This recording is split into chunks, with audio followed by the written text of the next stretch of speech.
నమస్కారం. టాప్ తెలుగు మీడియాకి స్వాగతం. హెడ్లైన్ చూద్దాం.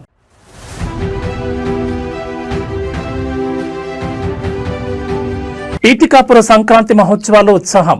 పాల్గొన్న deputy CM Pawan Kalyan.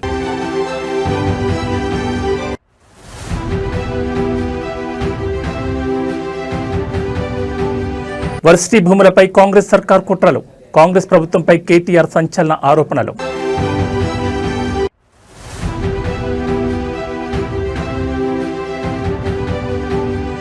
SLBC plan B అమలుకు సన్నాహాలు. మన్నేవారిపల్లి అవుట్లెట్ నుంచి టీబీఎం తొలగింపు.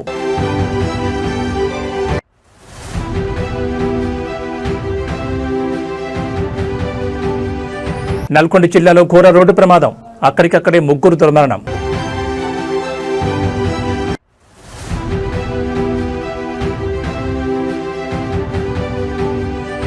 శ్రీవారి మెట్టు మార్గంలో చిరుత సంచారం. నడక మార్గాన్ని తాత్కాలికంగా మూసేసిన టీటీడీ.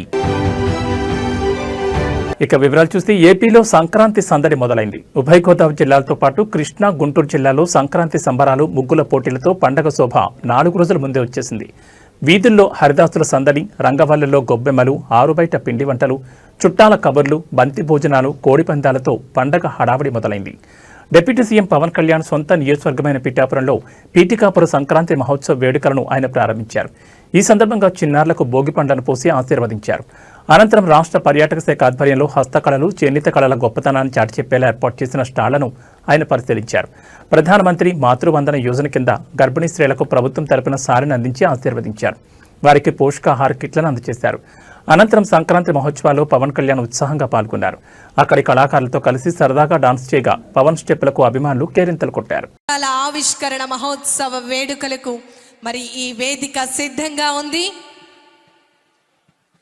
హరిజనులు, అదేవిధంగా కూచిపూడి నృత్య ప్రదర్శనలు, తింసా నృత్యాలు, ఇలా అంగరంగ వైభవంగా సాంస్కృతిక కళాత్మక రూపాలతో గౌరవ ఉప ముఖ్యమంత్రి వర్యులు వారికి స్వాగతం పలకడం జరుగుతోంది. గట్టిగా చప్పట్లతో కళాకారులతో వారు కూడా నేరుగా పాల్గొని సాంస్కృతిక కార్యక్రమాలతో వారు అందరూ కూడా వారిని ఎంతగానో ఎంకరేజ్ చేస్తున్నటువంటి సందర్భం మనం చూస్తున్నాం. తింసా నృత్యం మన అందరికీ తెలుసు. యూనివర్సిటీ భూములపై కాంగ్రెస్ ప్రభుత్వ వ్యవహారాన్ని బీఆర్ఎస్ వర్కింగ్ ప్రెసిడెంట్ కేటీఆర్ తీవ్రంగా ఖండించారు. హైదరాబాద్లోని నందినగర్ నివాసంలో కేటీఆర్తో మౌలానా ఆజాద్ నేషనల్ ఉర్దూ యూనివర్సిటీ విద్యార్థులు సమావేశమయ్యారు. యూనివర్సిటీకి చెందిన 50 ఎకరాల భూమిపై కాంగ్రెస్ ప్రభుత్వం చేస్తున్న కుట్రలపై చర్చించారు. అనంతరం కేటీఆర్ మీడియాతో మాట్లాడుతూ ఉర్దూ యూనివర్సిటీని నిర్వీర్యం చేసే కుట్రలను విద్యార్థులు వివరించారని తెలిపారు. ఓఆర్ఆర్ కోసం మౌలానా ఆజాద్ నేషనల్ ఉర్దూ యూనివర్సిటీ గతంలో 32 ఎకరాలు ఇచ్చిందని కేటీఆర్ తెలిపారు. కాజాగూడ లింక్ రోడ్ కోసం మరో 7 ఎకరాల భూమి ఇచ్చారని పేర్కొన్నారు. ఇప్పుడు మళ్లీ 50 ఎకరాల భూమిపై రేవంత్ సర్కార్ కుట్రలు చేస్తోందని ఆరోపించారు. ప్రస్తుతం రాష్ట్రం రియల్ ఎస్టేట్ బ్రోకర్ చేతిలో ఉందని అన్నారు. అగ్రికల్చర్ యూనివర్సిటీ, హెచ్సియు భూములపై రేవంత్ కుట్రలు చేస్తారని మండిపడ్డారు. హెచ్సియులో 10,000 కోట్ల కుంభకోణం జరిగితే కేంద్రం ఎందుకు స్పందించడం లేదని ప్రశ్నించారు. యూనివర్సిటీ భూములపై రేవంత్ సర్కార్ విరుచుకుపడుతోందని కేటీఆర్ విమర్శించారు. రాజ్యాంగాన్ని చేతిలో పట్టుకుని రాహుల్ గాంధీ చేస్తుంది ఇదేనా అని ప్రశ్నించారు. మైనార్టీలపై ప్రేమ అంటే ఇదేనా అని నిలదీశారు. 2 లక్షల ఉద్యోగాలు ఏమయ్యాయని కాంగ్రెస్ అగ్రనేత రాహుల్ గాంధీని ప్రశ్నించారు. మళ్ళీ తిరిగి 2-2.5 ఏళ్లలో కేసీఆర్ గారి ప్రభుత్వం వస్తుంది.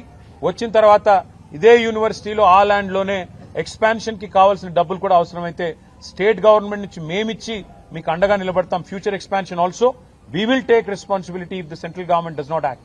We will add infrastructure, we will come back and we will stand by the students. And in this fight they are meeting every political party, they are meeting every political leader. I wish them the best. We are with you. We'll raise our voice in all forums. We'll raise our voice in Rajya Sabha where we have representation. We'll also come with you to Delhi if need be. Delhi भी आएंगे और union government से भी सवाल करेंगे कि क्यों कर रहे हो आप ये लोग ये सब. तो इसलिए मैं आपसे कहना चाहता हूं, మీడియా కూడా నేను ధన్యవాదాలు చెప్తాను. ఎందుకంటే మీరు అందరూ కూడా ఇష్యూని సపోర్ట్ చేస్తా ఉన్నారు. సెంట్రల్ యూనివర్సిటీలో ఎట్లా అయితే ఈ ప్రభుత్వం భూములను గుంజుకునే ప్రయత్నం చేసిందో ఇక్కడ మౌలానా ఆజాద్ యూనివర్సిటీలో కూడా అదే రకంగా భూములను లాక్కునే ప్రయత్నం చేస్తున్నది. మరి నిన్న ఏం జరిగింది? నిన్న రాత్రి 2 ఏళ్లు గడిచిపోయింది, 25 నెలలు దాటిపోయింది. ఇంతవరకు 10,000 ఉద్యోగాలు కూడా ఇవ్వలేదు మీరు. ఏమైనాయి నీ 2 లక్షల ఉద్యోగాలని చెప్పి పిల్లలు రోడ్డెక్కితే వాళ్ళని ఇష్టం వచ్చినట్టు గొడ్లను కొట్టినట్టు కొట్టి వాళ్ళని 7 పోలీస్ స్టేషన్లో నిన్న ఈ దిక్కుమాలిన ప్రభుత్వం వారిని నిర్బంధించింది. ఈ రోజు కూడా ఉదయం నుంచి మళ్లీ అరెస్టుల మీద అరెస్టులు చేస్తా ఉన్నారు. ఎందుకు? ముఖ్యమంత్రి గారు అక్కడేదో బట్టల షాప్ ఓపెనింగ్ కోతున్నట్ట దానికోసం ఆ రోడ్ పోతుంటే ఎక్కడ ముఖ్యమంత్రికి అడ్డం వచ్చి నోటిఫికేషన్ లేవి అని నిలదీస్తారు, ముఖ్యమంత్రిని దిగ్బంధం చేస్తారన్న భయంతో ఇలా పోలీసులను అడ్డం పెట్టుకుని ఒకటి మనం చూస్తూ ఉంటాం సినిమాల్లో, టీవీల్లో సీరియల్ కిల్లర్లను చూస్తుంటాం. అట్లాగే ఈ కాంగ్రెస్ ప్రభుత్వం ఎట్లా ఉందంటే సీరియల్ స్నాచర్ వీళ్ళు. ఇది మొదటిది కాదు, ప్రభుత్వ భూమి వీళ్ళు లాక్కునే ప్రయత్నం చేస్తున్నది. మీకు గుర్తుండాలి, ప్రొఫెసర్ జయశంకర్ గారి పేరు మీద ఉన్న వ్యవసాయ విశ్వవిద్యాలయం నుంచి 100 ఎకరాల స్థలాన్ని తీసుకున్నారు. అక్కడ విద్యార్థులు మొత్తం పోరాటం చేసినా, ఆందోళన చేసినా వారి ఉద్యమాన్ని అణిచివేసి 100 ఎకరాలు తీసుకుని అక్కడ హైకోర్టు కడతామని చెప్పి ప్రభుత్వం వారు ఆనాడు కూడా స్వాధీనం చేసుకున్నారు. రాష్ట్రంలో ఎక్కడా భూమి లేదన్నట్టు విశ్వవిద్యాలయం మీద పడి ఆ ల్యాండ్ గుంజుకున్నారు. ఆ తర్వాత హైదరాబాద్ సెంట్రల్ యూనివర్సిటీలో కూడా ఇదే రకమైన రియల్ ఎస్టేట్ దందా, ఇదే రకమైన రియల్ ఎస్టేట్ వ్యాపారం అక్కడ కూడా చేసే ప్రయత్నం చేసి 400 ఎకరాలు అక్కడ మరి యూనివర్సిటీ భూమిని కూడా తీసుకునే ప్రయత్నం చేస్తే చివరికి సుప్రీంకోర్టు చీఫ్ జస్టిస్ ఆయన స్వయంగా బిఆర్ గవాయి గారు, ఆయన గ్రీన్ బెంచ్ కూడా ఆయనే చూస్తారు కాబట్టి సువమోటోగా ఆయన తీసుకొని ఆదేశాలు ఇచ్చేదాకా వీళ్ళు ఇక్కడ రాష్ట్ర ప్రభుత్వం పట్టించుకోలేదు, కేంద్ర ప్రభుత్వం కూడా పట్టించుకోలేదు. సెంట్రల్ యూనివర్సిటీ భూమి అయినప్పటికీ కేంద్రము స్పందించలేదు. ఇక్కడ రాష్ట్రం అయితే ఒక రియల్ ఎస్టేట్ బ్రోకర్ చేతిలో ఉంది కాబట్టి రాష్ట్రం ఎట్లాగూ వాళ్లే హరాస్మెంట్ చేస్తున్నారు కాబట్టి వాళ్ళు స్వయంగా పట్టించుకోలేదు. కానీ సుప్రీంకోర్టు ఇన్వాల్వ్ అయిన తర్వాత నిజంగా ఒక బాధాకరమైన సంఘటన జరిగింది. సుప్రీంకోర్టు ఇన్వాల్వ్ అయ్యి ఒక సెంట్రల్ ఎంపవర్డ్ కమిటీని వేసిన తర్వాత ఆ కమిటీ చెప్పింది స్పష్టంగా 10,000 కోట్ల కుంభకోణం. అశోక్ నగర్ లో సినిమా థియేటర్ ప్రారంభోత్సవానికి వెళ్తున్న ముఖ్యమంత్రి రేవంత్ రెడ్డిపై మాజీ మంత్రి హరీష్ రావు తీవ్రస్థాయిలో విమర్శలు గుప్పించారు. వినోద కార్యక్రమాలకు వెళ్తున్న ముఖ్యమంత్రికి అదే ప్రాంతంలో ఉన్న నిరుద్యోగుల ఆవేదన వినిపించడం లేదని ఆయన ప్రశ్నించారు. హరీష్ రావు రేవంత్ రెడ్డికి సూటుగా సవాల్ విసిరారు. ఎన్నికల సమయంలో ఇదే అశోక్ నగర్ కు రాహుల్ గాంధీతో కలిసి వచ్చి అధికారంలోకి వచ్చిన మొదటి ఏడాదిలోనే 2 లక్షల ఉద్యోగాలు ఇస్తామని హామీ ఇచ్చారు. ఇప్పుడు అదే అశోక్ నగర్ కు వస్తూ నిరుద్యోగులను కలిసే ధైర్యం మీకుందా అని నిలదీశారు. థియేటర్ పక్కనే ఉన్న సెంట్రల్ లైబ్రరీకి వెళ్లి అక్కడ ఉద్యోగాల కోసం వేచి చూస్తున్న నిరుద్యోగుల పరిస్థితిని చూడాలని రేవంత్ రెడ్డి సూచించారు. అసెంబ్లీలో మంత్రి శ్రీధర్ బాబు అందరికీ ప్రభుత్వ ఉద్యోగాలు ఇవ్వలేమని చెప్పడం నిరుద్యోగులను వంచడమేనన్నారు. బట్టి విక్రమార్క ప్రకటించిన జాబ్ క్యాలెండర్ ఒక జాబ్లెస్ క్యాలెండర్ గా మిగిలిపోయిందని ఎద్దేవా చేశారు.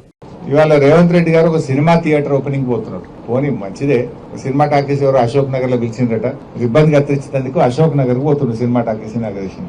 రేవంత్ రెడ్డి మరి పోతున్నావు అశోక్ నగర్ కానీ మరి ఎలక్షన్ల ముందు అదే అశోక్ నగర్ లో సెంట్రల్ లైబ్రరీకి పోయినావు, యాదుకుందా? నువ్వు రాహుల్ గాంధీ కలిసి అశోక్ నగర్ లో ఆ సినిమా టాకీస్ పక్కకే సెంట్రల్ లైబ్రరీ ఉంటుంది. అక్కడ మెట్ల మీద కూర్చొని బిడ్డ మాకు గవర్నమెంట్ వచ్చేటట్టు చేయి, మా గవర్నమెంట్ వస్తే కాంగ్రెస్ ప్రభుత్వం రాగానే 2 లక్షల ఉద్యోగాలు ఒకటే ఏడాది ఇస్తా అని మాట ఇచ్చేచ్చినావు. మరొక్కసారి పోయిరారా దాందాక సినిమా టాకీస్ రిబ్బన్ కత్తిరించినాక ఒక్కసారి అశోక్ నగర్ సెంట్రల్ లైబ్రరీకి పోయిరారాదు. పోయి ఏం చేసినావో, వాళ్ళకి ఇచ్చిన మాట ఏందో ఒక్కసారి మాట్లాడు. నిన్న దిల్సుఖ్ నగర్ లో పిల్లలంతా రోడ్ల మీదకి వచ్చి ధర్నా చేసాం. ఎన్నికల ముందు కాంగ్రెస్ వాళ్ళేమో 2 లక్షల ఉద్యోగాలు ఏడాది ఇస్తాం, గవర్నమెంట్ ఉద్యోగాలు ఇస్తామన్నారు. నిన్న అసెంబ్లీలో మంత్రి శ్రీధర్ బాబు గారు చెప్తున్నారు, గవర్నమెంట్ ఉద్యోగాలు ఏడుంటాయి బై, ప్రైవేట్ లో నౌకరు చేసుకోపోయి అందరికి గవర్నమెంట్ ఉద్యోగాలు ఇచ్చి సాధ్యమవుతుందా, ఇది కాదు అని చేతులు ఎత్తేసాడు. బట్టి విక్రమార్క గారేమో జాబ్ క్యాలెండర్ పెట్టి జాబ్లెస్ క్యాలెండర్ చేసేసిండు దాన్ని. మరి ఇప్పుడు అశోక్ నగర్ కు రేవంత్ రెడ్డి గారు సినిమా టాకీస్ ఇనాగ్రేషన్ పోతే 1000 మంది పోలీసులను పెట్టిరట. ఏదైనా సందులకెళ్ళి పొలాలు అత్తారేమో అడుగుతారేమో అని 1000 మంది పోలీసులను పెట్టుకుని సినిమా టాకీస్ ఇనాగ్రేషన్ పోతుండేనా. ఇప్పుడు నిన్న మొన్న దిల్సుఖ్ నగర్ లో పిల్లలు పాపం ఏమైనాయి మా 2 లక్షల ఉద్యోగాలు, ఏమైంది మా జాబ్ క్యాలెండర్ అని అడిగితే వాళ్ళ ఈపులన్నీ వాయగొట్టేసి బూతులు. సంగారెడ్డి జిల్లా కొల్లూరులో 9 ఎకరాలకు పైగా భూమిని కబ్జా చేసేందుకు యత్నించారు కొందరు వ్యక్తులు. రాత్రికి రాత్రి 200 మందికి పైగా దుండగులు ప్రైవేట్ భూమి వద్దకు చేరుకున్నారు. కంటైనర్, నేమ్ బోట్లు, రేలింగ్ పైపులతో డీసీఎం, ట్రాలీ, ఆటోలు అర్ధరాత్రి వేళ వచ్చి హల్చల్ చేశారు. జేసీబీల సహాయంతో ప్రహారీ గోడలు తొలగించి రేలింగ్ పైపులను పాతిన వైనం కనిపిస్తోంది. దుండగులు సెక్యూరిటీ గార్డులను కిడ్నాప్ చేసి నార్సింగ్ వద్ద వదిలేసి వచ్చారు. మరో వాచ్మెన్ దంపతులపై దాడి చేసి చంపుతామని బెదిరింపులకు పాల్పడ్డారు. జి మాధవి వైఫ్ ఆఫ్ భగవంతరెడ్డికి చెందిన సర్వే నెంబర్ 192/9లోని 5.12 గుంటల భూమి, చెదలవాడ శ్రీనివాస్ చెందిన 4 ఎకరాల భూమి ఉన్నట్లు అధికారులు గుర్తించారు. వదిలిపెట్టిన సెక్యూరిటీ గార్డుల ద్వారా సమాచారం అందుకున్న సూపర్వైజర్ పోలీసులకు సమాచారం ఇవ్వడంతో కొల్లూరు పోలీసులు ఘటనా స్థలానికి చేరుకున్నారు. రాత్రి దాదాపు 20 మంది మహిళలు, 12 మంది పురుషులను అదుపులోకి తీసుకున్నట్లు కొల్లూరు పోలీసులు తెలిపారు.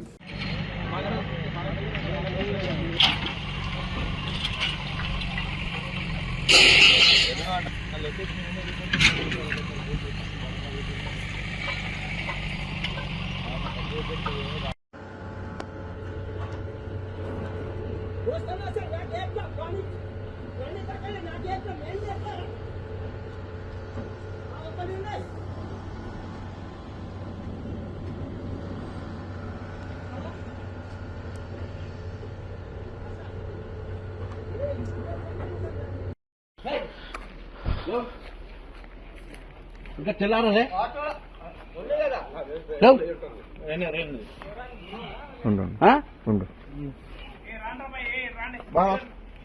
అయ్యా మీరు మీద ఆటో అవును సార్ అవును తిరుమలలో మందు బాటిల్స్ లభ్యమైన విషయంలో ఇప్పటికే కేసు నమోదైంది. వైసీపీ చెందిన కోటి అనే కార్యకర్తతో పాటు ఓ మీడియా ప్రతినిధిని పోలీసులు అరెస్ట్ చేసిన విషయం తెలిసిందే.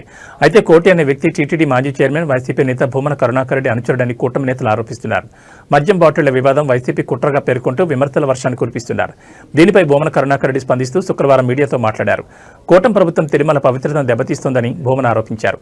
మద్యం బాటిళ్లు లభ్యం అవడం వెనుక వైసీపీ పాత్ర ఉందనేది అవాస్తవమన్నారు. తప్పుడు కేసులు బనాయించి భయపెట్టే ప్రయత్నం చేస్తున్నారని విమర్శించారు. బిఎన్ఎస్ సెక్షన్ 152 కింద కేసు కట్టడం అత్యంత దారుణంగా అభివర్ణించారు. న్యాయమూర్తులున్నారు కాబట్టి తాము బతికిపోతున్నామన్నారు. లేదంటే వైసీపీ నేతలు కార్యకర్తలు జైళ్లే ఆవాసాలుగా మారేవన్నారు. ప్రస్తుతం టీటీడీ చైర్మన్ బీఆర్ నాయుడు ప్రైవేట్ సైన్యాన్ని నిర్వహిస్తున్నారని అనుమానం వ్యక్తం చేశారు. వారే మద్యం తాగి బాటిళ్లను అక్కడ పడేశారని ఆరోపణలు గుప్పించారు. 25 గోను సంచుల నిండా మద్యం బాటిల్ బయటపడిన విషయం నిజం కాదా అని ఆయన కూటమి ప్రభుత్వాన్ని ప్రశ్నించారు. మద్యం బాటిళ్లు వేసింది వైసీపీ కార్యకర్తనైతే దూరం నుంచి ఉన్న సీసీటీవీ ఫుటేజ్ కాకుండా దగ్గరగా ఉన్న సీసీటీవీ ఫుటేజ్ విడుదల చేయాలని సీఎం చంద్రబాబుకు సవాల్ విసిరారు. నిజంగా నీవు భక్తి పరుడువే అయితే నిరంతరం కరుణాకర్ రెడ్డి భక్తి పరుడు కాదని మాట్లాడుతున్నావే, ఛాలెంజ్ విసురుతున్నా. ఆ మొత్తం సీసీ ఫుటేజ్ ని బయట పెట్టండి. ఒకవేళ నువ్వు అన్నట్టుగానే కోటి చేశాడు అన్నది మరి ఏమైంది మీ భద్రతా వ్యవస్థ? కింద అంత పెద్ద ఎత్తున టాస్క్ ఫోర్స్ అంతా ఉంటుంది కదా, చెక్ పోస్ట్ ఉంది కదా, ఎలా వెళ్ళినాయి? మా వాళ్ళు తీసుకుపోతూ ఉంటే ఎందుకు పట్టుకోలేకపోయినామైనటువంటి సమస్యలు వస్తున్నాయి కొండ మీద. ఏదో నేను చేశానని బీఆర్ నాయుడు అంటున్నాడు. బీఆర్ నాయుడు, నేను చెప్తున్నా, నీ ప్రైవేటు సైన్యం, నీ దళారీ సేన తాగి పారేసి ఉండవచ్చు. నీకెక్కడ భక్తి ఉంది? నువ్వు నీ అరాచకాలకు అంతెక్కడుంది? ఎలా వచ్చాయి నీకు ఇన్ని వేల లక్షల? తిరుమల శ్రీవారి మెట్టు నడక మార్గంలో మరోసారి చిరుత సంచారం కలకలం రేపింది. ఈ మార్గంలో 400 మెట్టు సమీపంలో చిరుత సంచరిస్తున్నట్లు కొందరు భక్తులు గుర్తించి వెంటనే టీటీడీ అధికారులకు సమాచారం అందించారు. దీంతో భద్రతా సిబ్బంది హుటాహుటిన ప్రాంతానికి చేరుకుని పరిస్థితిని సమీక్షించారు. భక్తుల భద్రతను దృష్టిలో ఉంచుకుని టీటీడీ అధికారులు శుక్రవారం ఉదయం శ్రీవారి మెట్టు మార్గంలో రాకపోకలను తాత్కాలికంగా నిలిపివేశారు. మార్గం మొత్తం విస్తృతంగా తనిఖీలు చేపట్టి చిరుత కదలిక లేవని నిర్ధారించుకున్న తర్వాత భక్తులను తిరిగి అనుమతించారు. ఈ నేపథ్యంలో భక్తులు అప్రమత్తంగా ఉండాలని, ఒంటరిగా కాకుండా గుంపులుగా ప్రయాణించాలని అధికారులు సూచించారు. పరిస్థితిని నిరంతరం పర్యవేక్షిస్తున్నామని, భక్తులు భయపడాల్సిన అవసరం లేదని భరోసా ఇచ్చారు. గత కొంతకాలంగా అలిపిరి శ్రీవారి మెట్టు మార్గంలో చిరుతలు, ఎలుగుబంట్ల సంచారం తరచుగా నమోదవుతుండటంతో భక్తులు ఆందోళన చెందుతున్నారు. ఇప్పటికే టీటీడీ ఆయా ప్రాంతాల్లో సీసీ కెమెరాలతో నిఘాను పటిష్టం చేసింది. రాత్రి వేళల్లో భక్తులను గుంపులుగా అనుమతించడం, అటవీ ప్రాంతాల్లో ఆహార పదార్థాలు పడేయొద్దని సూచించడం వంటి జాగ్రత్తలు తీసుకుంటున్న విషయం తెలిసిందే.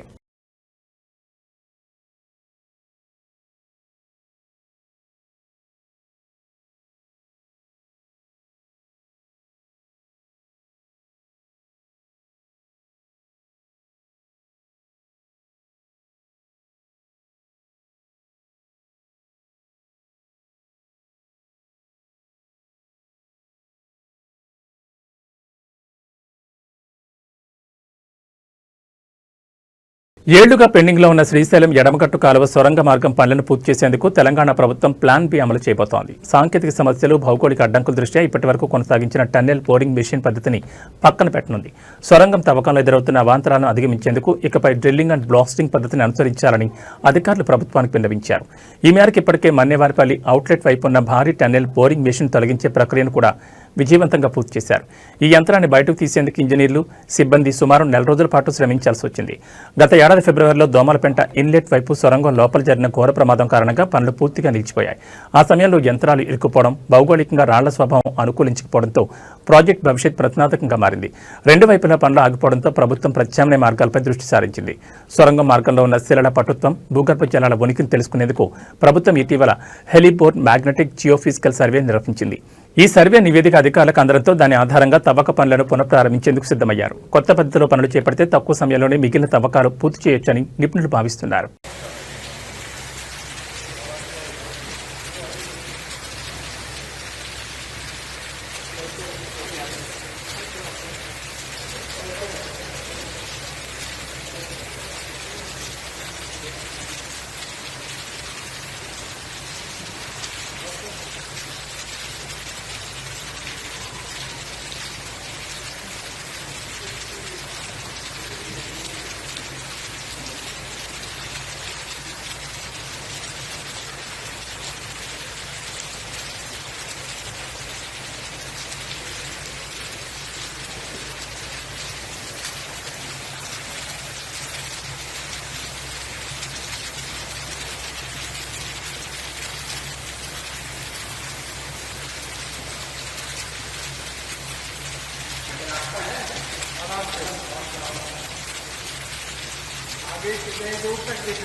रास्ता दिख रहा है साहब उधर?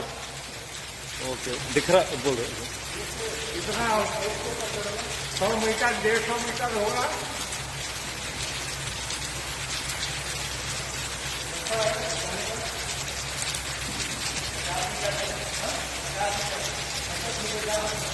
पचास मीटर तक है।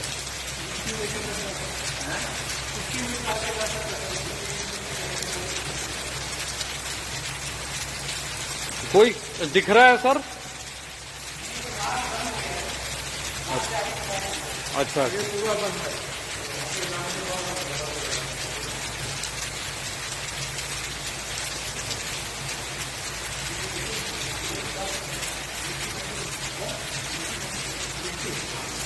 सब मिट्टी भरी हुई है। ओके, हाँ।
ये ब्लोअर का भी हो सकता है सर, वो आवाज ना ब्लोअर आगे लहरा रहा हो ऐसे दूर तक।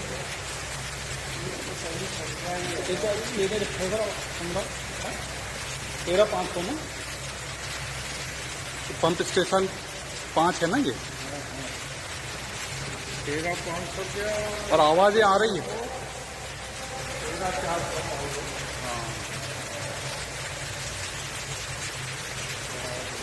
मनोज, श्रीनिवास,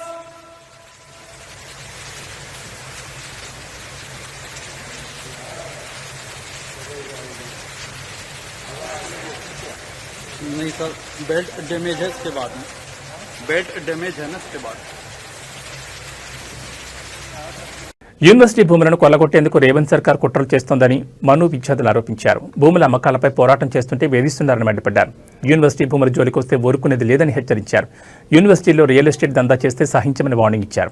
రాజ్యాంగం పట్టుకుని తిరిగే వాళ్లు విద్యార్థులకు అన్యాయంపై స్పందించారా అని ప్రశ్నించారు.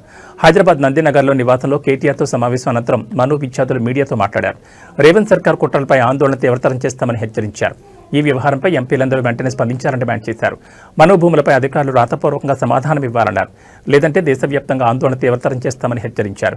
అన్ని యూనివర్సిటీల విద్యార్థులతో కలిసి పోరాటాన్ని ఉధృతం చేస్తామని తెలిపారు. మను వర్సిటీలో జరుగుతున్న కుట్రలపై కేంద్రం స్పందించాలని డిమాండ్ చేశారు. आप हमको रेवेन्यू जनरेशन की निगाह से देखना बंद करिए, पहली चीज। दूसरी चीज, रियल एस्टेट का बिजनेस आपको करना है तो कैंपसेस से बाहर करने की कोशिश कीजिए। तीसरी चीज, आप ये हमसे सवाल करके ये कह रहे हैं, यहाँ के टूरिज्म मिनिस्टर का बयान आया कि ये एक रूटीन सर्वे है, हम इससे किसी तरह का हंगामा नहीं चाह रहे हैं, लेकिन यही सेम पैटर्न आपने एचसीयू में अपनाया था। अभी बिजनेस का एक स्कूल है, उसमें आप अपना रहे हैं। कहने का मतलब ये है कि तेलंगाना की बुनियाद जिस शर्त पर हुई थी और जिन कुर्बानियों के बाद ये तेलंगाना बना था, वो ये कतई नहीं था कि आप जो हैं इस हिंदुस्तान को जबानों की बुनियाद पर भी बांटेंगे, रियल एस्टेट की नजरों से भी बांटेंगे, रेवेन्यू जनरेट नहीं हो रहा तो उस बुनियाद पर भी बांटेंगे। और आखिरी चीज ये कि मानू ने जब ये नोटिस देखा और उन्होंने ये देखा कि सारे ग्रुप्स को उन्होंने यूनाइट किया और एक पब्लिक कॉल दी। जब हमने पब्लिक कॉल दी तो हमको थ्रेट किया गया, अननोन नंबरों से मुझे थ्रेट्स आए हैं, ऐसे लोगों की तरफ से थ्रेट्स आए हैं कि आप आपको आगे का कैरियर नहीं देखना है क्या? आप पीएचडी के बाद कुछ नहीं करना चाहते हैं क्या? हमें मालूम है आप कहाँ रहते हैं। इस तरह के अगर थ्रेट दिए जा रहे हैं सेंट्रल यूनिवर्सिटी में पढ़ने वाले लोगों को, पीएचडी स्कॉलर्स को, हम देख लें कि एजुकेशन के साथ हुकूमत का रवैया क्या है। बीजेपी की पॉलिसी है बेच दो, कांग्रेस ठीक उसी पॉलिसी पर अमल कर रही है। हम डिफरेंशिएट नहीं कर पा रहे हैं यहाँ की गवर्नमेंट में और सेंटर में जो रूलिंग पार्टी है उसमें। तो अगर ये पैटर्न बना रहा तो मैं आखिर में ये कहना चाहता हूं कि मानू में तकरीबन 60,000 लोग डिस्टेंस से जुड़े हुए हैं। इसके 12 से ज्यादा ऑफ कैंपसेस हैं, रीजनल सेंटर चलते हैं, 120 कोर्सेज यहाँ चलते हैं, पूरा हिंदुस्तान को यहाँ पर रिप्रेजेंट किया जाता है। इसके साथ अगर छेड़छाड़ हुई तो पूरे हिंदुस्तान में कांग्रेस की जो इमेज खराब होगी उससे वो उभर नहीं पाएंगे। दूसरी चीज, उर्दू की दुहाई देने वाले, मोहब्बत की दुकान खोलने वाले, अल्पसंख्यकों के रक्षक बताने वाले, खुद को हाथ में संविधान लेकर के न्याय यात्रा निकालने वाले और यहाँ के लोगों से जॉब का वादा करने वाले लोग आज के हथियार रहे हैं एजुकेशनल इंस्टीट्यूशन को, और उनके पास कोई वजह नहीं बची है। तो हम हमेशा से कहते ही आए हैं और कहते रहेंगे कि हमारी नजर में वो सरकार अच्छी है जो इश्यूज पर बात करेगी, కామన్ కాజ్। రోడ్డు ప్రమాదంలో ముగ్గురు దుర్మరణం పాలైన విషాద ఘటన నల్గొండ జిల్లా మిర్యాలగూడ బైపాస్ వద్ద ఇవాళ తెల్లవారుజాము చోటు చేసుకుంది. వివరాల్లోకి వెళ్తే బైపాస్ మలుపు వద్ద సిమెంట్ ట్యాంకర్ టర్న్ అవుతుండగా హైదరాబాద్ నుంచి గుంటూరుకు టైల్స్ లోడ్తో వెళ్తున్న డీసీఎం బలంగా ఢీకొట్టింది.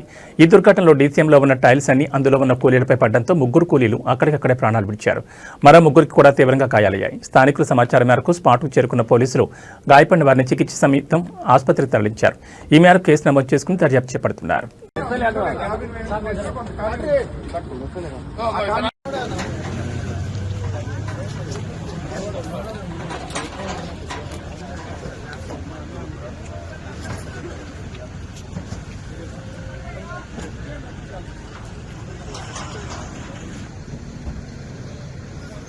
మహబూబాబాద్ జిల్లాలో అగ్ని ప్రమాదం జరిగింది. మరిపేట మండల కేంద్రంలోని హనీ 7 హిల్స్ బార్ అండ్ రెస్టారెంట్లో మంటలు చెలరేగాయి.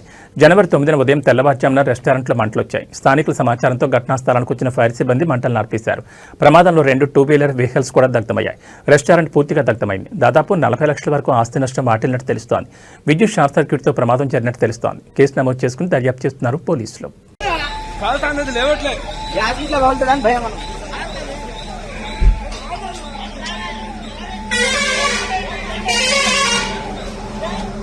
మార్కాపురం జిల్లాలో పెద్ద పులి సంచారం కలకలం రేపింది. దోర్నాల మండలం బొమ్మలాపురం సమీపంలోని దేవలొట్టి వద్ద మేతకు వెళ్లిన ఆవుల మందపై పెద్ద పులి దాడి చేసింది. ఈ దాడిలో ఒక ఆవు తీవ్రంగా గాయపడింది. గమనించిన పశువుల కాపరి కేకలు వేయడంతో ఆవును వదిలేసిన పులి ఒక్కసారిగా కాపరిపై దూసుకెళ్లింది. ఇంతలో అక్కడున్న వారంతా కర్రలతో బెదిరించడం అక్కడి నుంచి జారుకుంది. ఈ ఘటన స్థానికంగా తీవ్ర భయాందోళన రేకెత్తించింది. గ్రామ సమీపంలోని పొలాల వద్ద పెద్ద పులి సంచరిస్తుండటంతో రాత్రి వేళ పంటల కాపలా వెళ్లేందుకు రైతులు భయభ్రాంతులకు గురవుతున్నారు.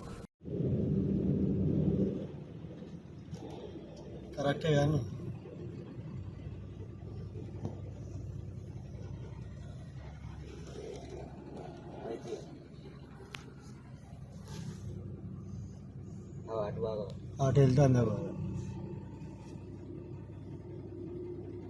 రోడ్డు పక్కల పుంటే ఉన్నది కాదే, లోపలి పోతలేదు. పోనీ కొద్దిగా మీద పడదులే, అది ఇవ్వాలని ఏమంటలే అంట. 4-5 రోజులు అవుతుంది.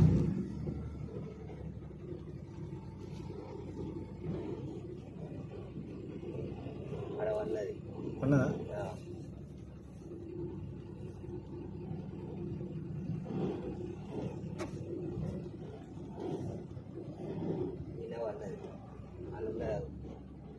అవునా? ఆరన్ కొట్టు గిన్నె. ఇరాన్ రాజధాని టెహరాన్ ఇతర నగరాల గుండా పెద్ద సంఖ్యలో నిరసనకారులు కవాతు చేస్తున్నట్లు పలు వీడియోల్లో కనిపిస్తోంది. ఇవి ఇరాన్ మత నాయకులకు వ్యతిరేకంగా గత కొన్నేళ్లలో జరిగిన అతిపెద్ద నిరసనలని చెబుతున్నారు.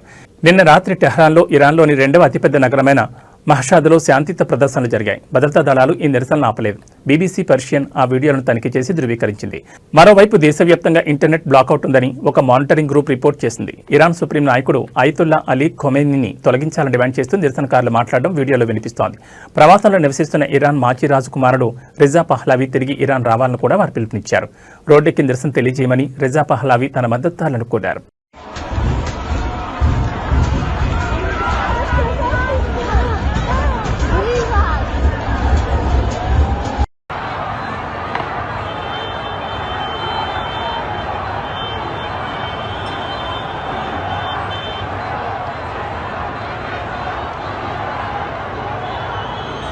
ఇవి ఈ బులెటిన్ విశేషాలు. మరో బులెటిన్లో మళ్ళీ కలుసుకుందాం. నమస్కారం.